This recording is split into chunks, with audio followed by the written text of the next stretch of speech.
پارہ نمبر 3 253 کا مفہوم کچھ یوں ہے: تلک الرسول فضلنا بعضهم على بعض منهم من کلم اللہ ورفع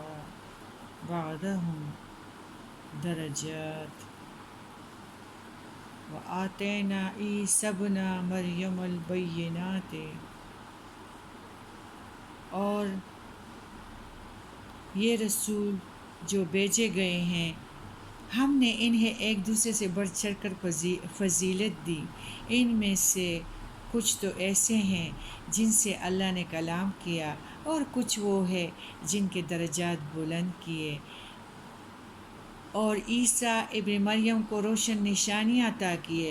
اور اس کی روح القدس سے مدد کی۔ اور اگر اللہ چاہتا تو ان رسولوں کے بعد لوگ آپس میں لڑائی جھگڑا نہ کرتے، جبکہ ان کے پاس واضح احکام بھی آ چکے تھے، لیکن انہوں نے آپس میں اختلاف کیا، پھر کوئی تو ان کے احکام پر ایمان لایا اور کسی نے انکار کیا۔ دیکھو، ہم نے وہ جو حضرت عزیر جو ایک اجڑے ہوئے بستی سے گزر رہے تھے اور اس کو پھر زندہ کیا، جب وہ گھر آتے ہیں، وہ بھی ہمارا آیت تھا۔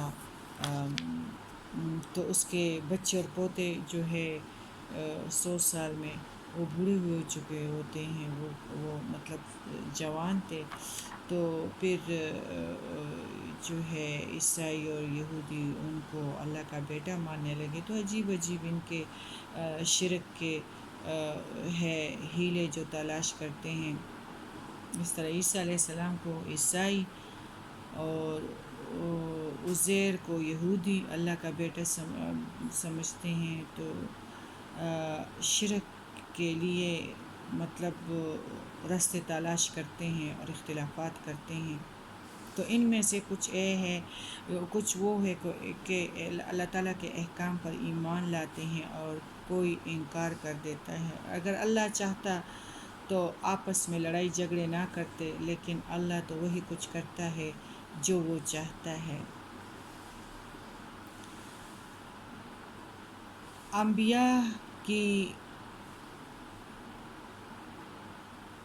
انبیاء کی ایک دوسرے پر فضیلت،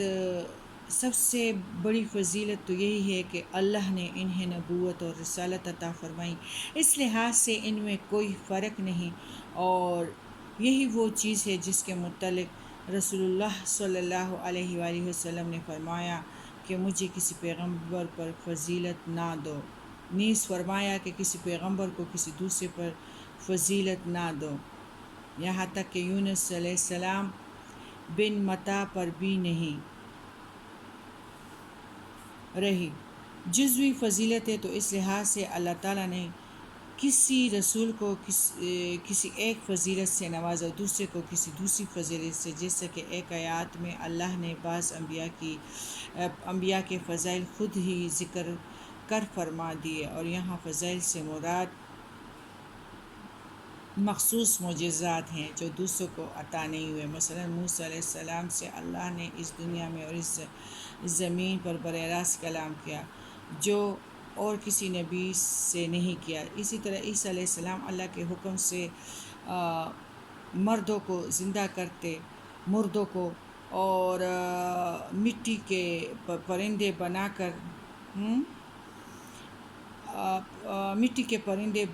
کر ان میں روح پھونک کر اڑا دیتے تھے۔ اختلاف، باہمی لڑائی جھگڑے کی اصل بنیاد انسان میں قوت ارادہ اختیار ہے۔ اگر انسان اس قوت اور اختیار کو اللہ کی مرضی کے تابع بنا دے تو یہ ایمان ہے اور یہی اسلام ہے، اور اگر اس کا آزادانہ استعمال کرنا شروع کر دے اور اللہ کے احکام کی پرواہ نہ کرے تو یہی کفر ہے۔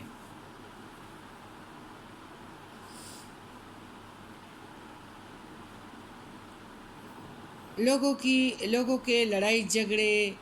اللہ کی مشیت یہ ہے کہ انسان کو قوت ارادہ دی جائے، پھر دیکھا جائے کہ کون اس کو درست استعمال کرتا ہے،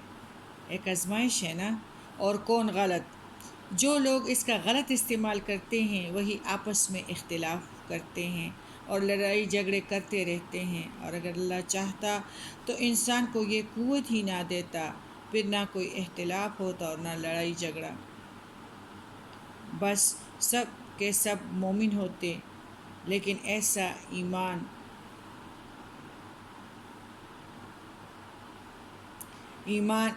اضطراری ہوتا، اختیاری نہ رہتا، جبکہ مشیت الہی یہ ہے کہ لوگ اپنے اختیار سے ایمان لائے یا کفر کرے۔ آج کل یہ بھی ہے کہ لوگ یہی کہتے ہیں نا کہ ہم کھاتے پیتے ہیں اور ہمارے ساتھ اللہ کی محبت ہے، اور اللہ تعالیٰ تو سب کو دیتا ہے، عیسائیوں کو، یہودیوں کو، اور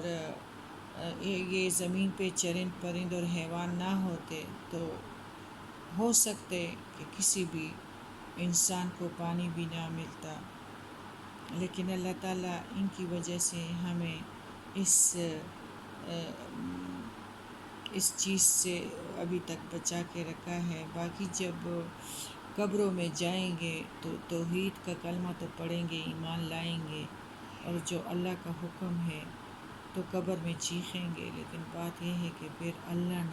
ناراض ہوں گے، اللہ نہیں مانیں گے۔ اب اللہ ہماری توبے کو قبول کرنے کے لیے ہمیں بلا رہے ہیں، لیکن ہم نہیں مان رہے، اور تبلیغ والوں کو رلاتے ہیں